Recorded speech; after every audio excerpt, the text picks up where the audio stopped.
Jadi saya akan mempresentasikan proposal pengolahan makanan daerah, yaitu usaha pisang raik.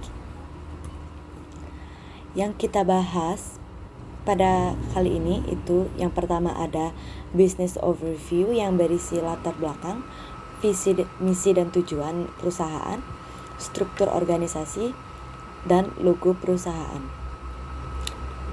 Setelah itu, yang kedua ada analisis usaha.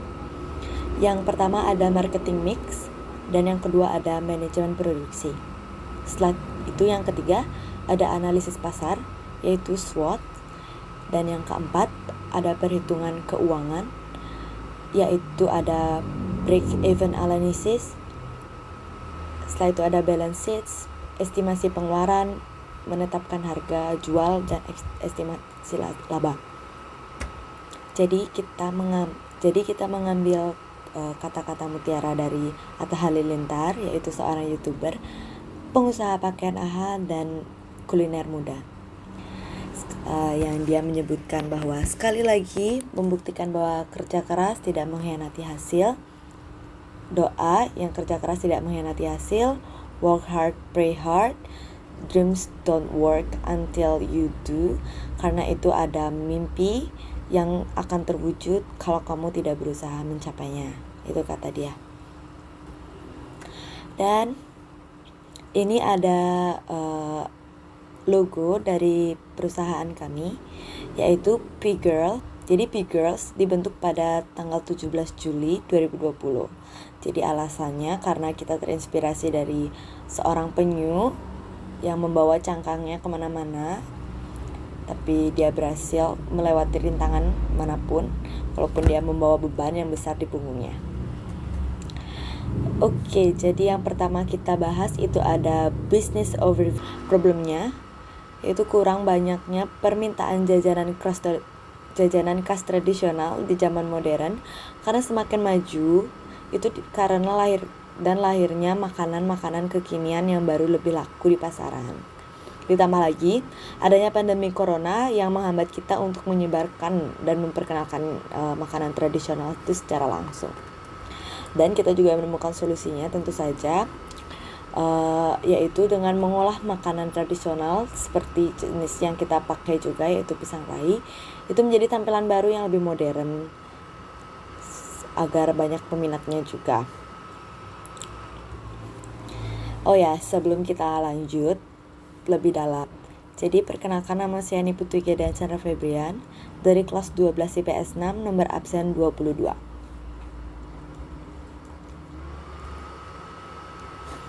Dan di sini saya juga akan memperkenalkan anggota-anggota tim saya.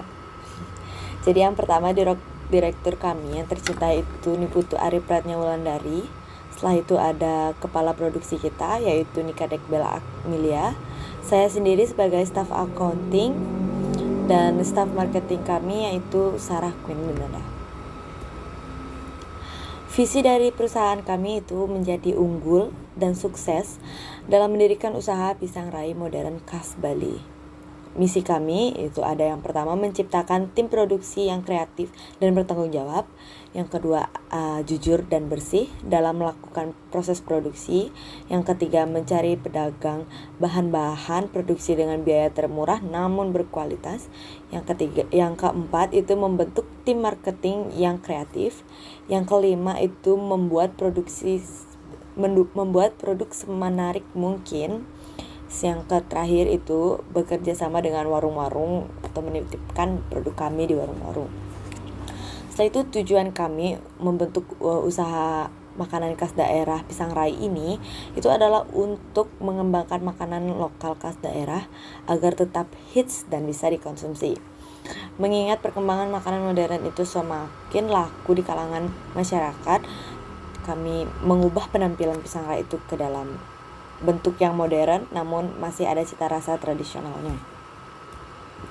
Setelah itu yang kita bahas kali ini itu ada analisis usaha. Jadi marketing mix itu ada produksi, price, place, promotion, people opinion, proses, physical evidency, productivity dan quality, Yang terakhir ada political power, nanti kita jelaskan.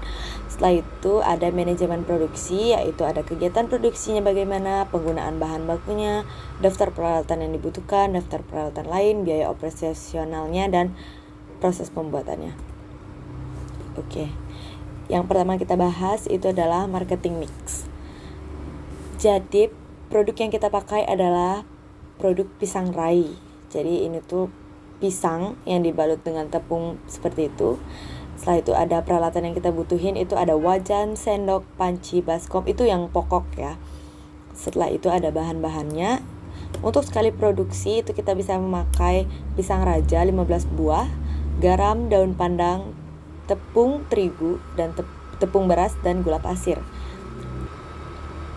Untuk proses pembuatannya, yang pertama itu pisangnya kita potong dulu dengan bentuk serong atau menyerong. Setelah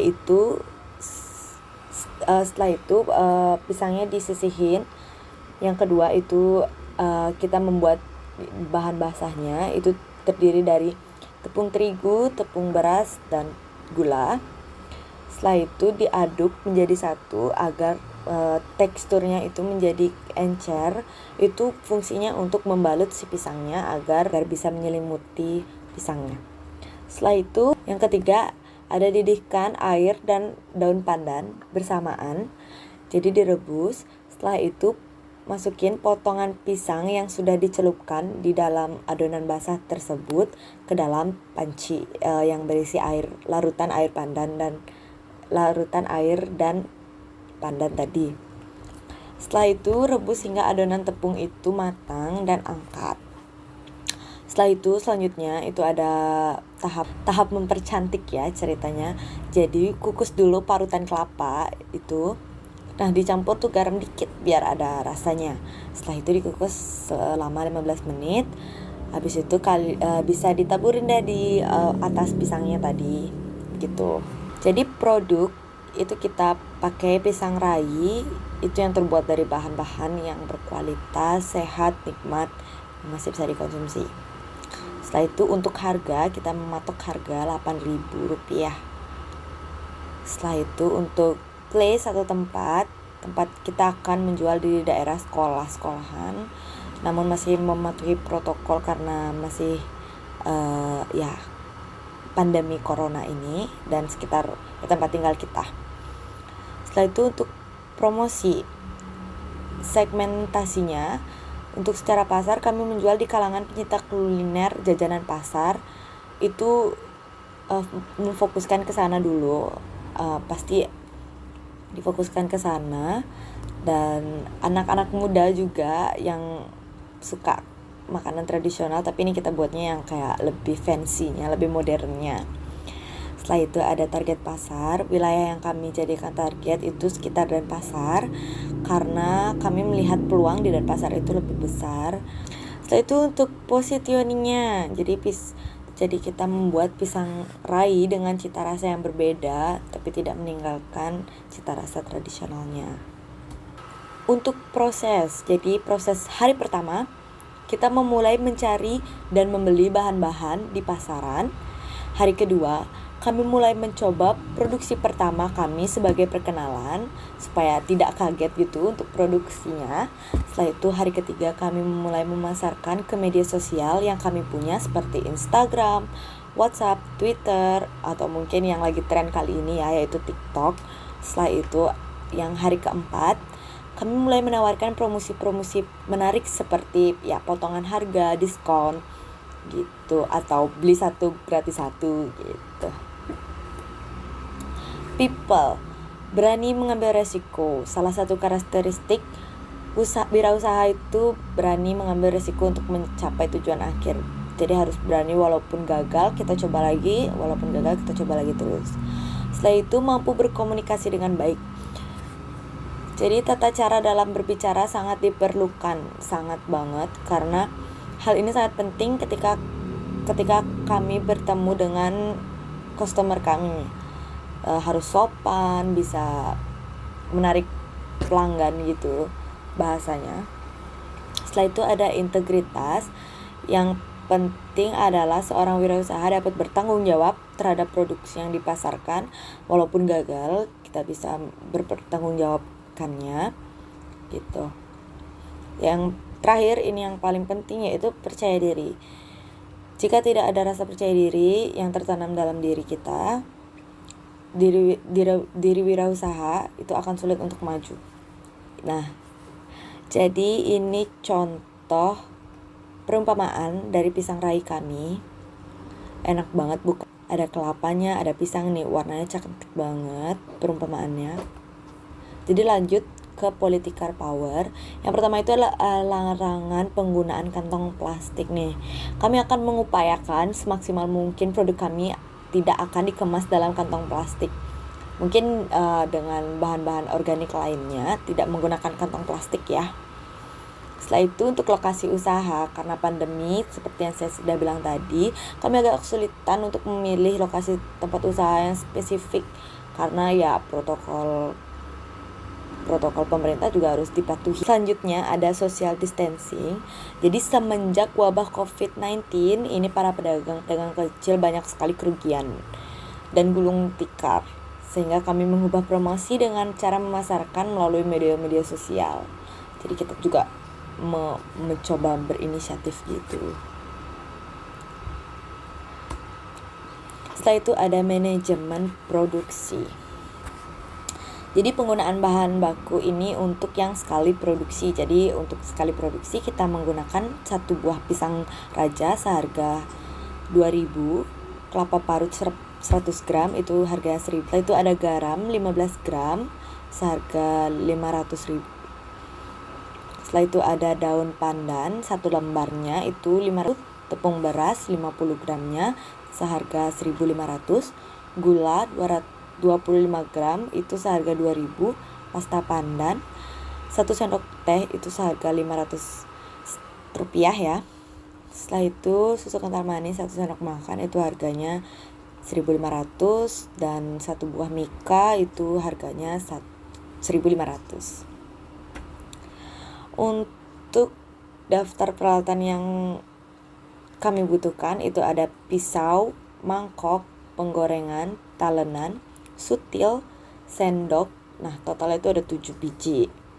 Untuk sendok kita perlu banyak ya, perlu 2 biji. Nah, terakhir untuk biaya operasionalnya. Jadi untuk transportasi bolak-balik itu kami ngambil patok harga 10.000. Setelah itu ada gas 18.000, air 5.000, dan untuk ngeprint stiker itu ada harga 5.000. Jadi yang pertama kami membeli bahan. Setelah itu merencanakan apa yang kami produksi. Setelah itu memproduksi dan pengemasan, itu yang terpenting agar banyak peminat. Setelah itu yang ketiga analisis pasar, yaitu analisis SWOT.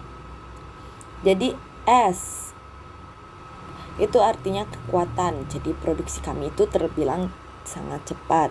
Bahan kami berkualitas, menjual dengan harga kompetitif, produk mudah sangat dibuat. Setelah itu bahan mudah didapat dan harganya pun terjangkau. Tidak membuat kantong kering itu ya. Yang kedua ada W atau kelemahan. Jadi untuk produk kami itu kelemahannya itu tahan lamanya itu kurang banget karena ada kelapanya. Jadi kelapa itu kan mudah banget basi atau apa ya bilangnya masam. Setelah itu jaringan pemasaran kami juga kurang luas. Setelah itu yang ketiga ada O atau peluangnya. Jadi kepercayaan kami kepada konsumen itu sangat tinggi. Semakin banyak anak muda juga yang tertarik dengan makanan tradisional, jadinya kita pengen coba aja. Setelah itu T yaitu ancamannya. Takutnya itu banyak juga muncul pesaing yang sejenis dengan menawarkan produk yang sama namun dengan harga yang mungkin lebih murah gitu. Terakhir ini dia, yaitu perhitungan keuangan kami. Break even analysis. Jadi yang pertama nanti kita big loss, habis itu kita ntar ngitung BEP-nya, yaitu break even point, habis itu profit, high profit-nya. Jadi di sini kita akan menghitung break even point. Yang pertama ada fixed cost. Jadi kita mengambil harga-harga yang tidak bakal berubah atau mungkin atau bisa dibilang tetap, yaitu harga transportasi, air gas dan stiker itu kami tambah dan kita dapat hasilnya itu 38.000. Setelah itu yang kedua ada variable cost, yaitu biaya bahan dan biaya konsumtif. Biaya konsumtifnya kita ambil 20.000, biaya bahannya 12.000, jadi kita tambah jadi 22.000. Setelah itu untuk harga penjualan, kita bagi biaya transportasi dengan 100% dikurang 50%-nya, kita dapat harga jualnya itu 100.000. Jadi sekali produksi kita dapat 15 produk dan itu kita bagi dengan harga jualnya dan kita dapat 6.600 per produk. Jadi kita bulatin aja jadinya 8.000 per produk. Nah, kontribusi per unitnya, jadi labanya kita kami kurang yaitu 6.600 kurang 8.000, jadi kita labanya dapat 1.400. Jadi kita akan ngitung BEP unit dan BEP harga. Jadi untuk BEP unit itu ada biaya tetap dibagi harga per unit dikurang biaya variabel per unit. Jadi biaya tetapnya itu ada 38.000 dibagi 8.000 untuk harga per unit dan 6.000 untuk harga biaya variabel per unit. Jadi kita dapat 19 rupiah. Setelah itu ada BEP harga. Biaya tetap dibagi kontribusi margin per unit dibagi lagi harga per unitnya. Kita dapat biaya tetapnya 38.000, kontribusi margin per unitnya itu ada 4.000 dan harga per unitnya itu 8.000. Jadi kita dapat 19.000. Untuk assets kita punya 50.000. Setelah itu kita kurang liabilitasnya, yaitu kita punya utang 1 juta dan hasilnya itu equity-nya itu ada 950.000. Setelah itu estimasi pengeluarannya itu kita ambil dari bahan baku. Kita punya 12.000, perlengkapan lain kita gak ada. Setelah itu biaya operasionalnya itu 38.000, semuanya ditambah dan hasilnya estimasi pengeluarannya itu 51.000. Untuk total pengeluaran hasil produksinya itu kita akan 70.000 itu dibagi 15 produk dan harga satuan produksinya itu jadi 5.000 ditambah 6.000 ditambah laba yang kami inginkan yaitu 15%. Untuk estimasi labanya ini ada 15, itu hasil produksinya. Setelah itu untuk harga jual kita menjual dengan harga 8.000. Setelah itu dikurang dengan modal awal kita yaitu 70.000. Hasilnya itu 50.000. Estimasi labanya jadinya laba 1.400 tadi dari awal dibagi modalnya yaitu 5.000 dan dikali 100, jadi laba kita 15%. Sebelum menutup presentasi, jadi di sini ada kata-kata mutiara yang kami ambil, yaitu kegagalan berulang adalah posting jari di jalan menuju prestasi. Seseorang gagal akan maju menuju kesuksesan. Itu kita ambil dari C.S. Lewis. Terima kasih banyak sudah mengikuti sampai video akhir. Jika ada pertanyaan mungkin bisa email saya di diancandrafebrian@gmail.com atau bisa kontak WA kami, WA saya pribadi deh 085 930 217 382. Jadi terima kasih banyak yang sudah menonton.